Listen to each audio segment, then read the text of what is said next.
The Puritans arrived in New England draped in the rhetoric of righteousness, claiming they sought a city upon a hill. Yet beneath this sanctimonious veneer lay a far darker ambition: the exploitation of African labor and the aggressive seizure of indigenous lands. In 1641, the Body of Liberties, written by Puritan lawmakers, is often praised as an early statement of rights. In truth, it is also one of the first legal blueprints for slavery in North America, explicitly permitting the enslavement of Indians and Africans. This was secret, wicked Puritan agenda. While preaching religious purity, the Puritans built an economy that depended on the very sins they condemned.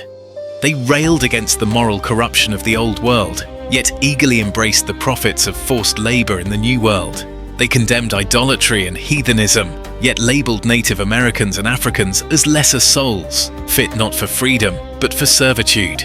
Their sermons thundered with talk of covenant, but their deeds revealed a hunger for expansion and control. The enslavement of indigenous people during the Pequot War and later conflicts was justified through twisted theology. Native nations were rebranded as Canaanites, whose dispossession was divinely ordained. Puritan ministers used scripture as a weapon, converting genocide into a sacred duty. When native captives were shipped to the West Indies in chains, Puritan leaders congratulated themselves for removing enemies from the land God supposedly promised them.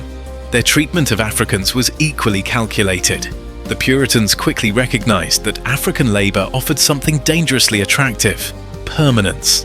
Unlike native nations who could escape, resist, or mobilize allies, Africans ripped from their homeland could be held in perpetual bondage.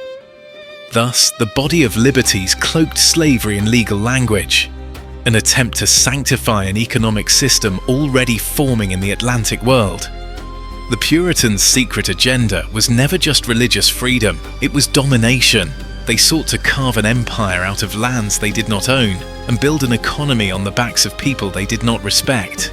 Their city upon a hill was built on stolen land and stolen labor, and the shadow of that truth still stretches across American history.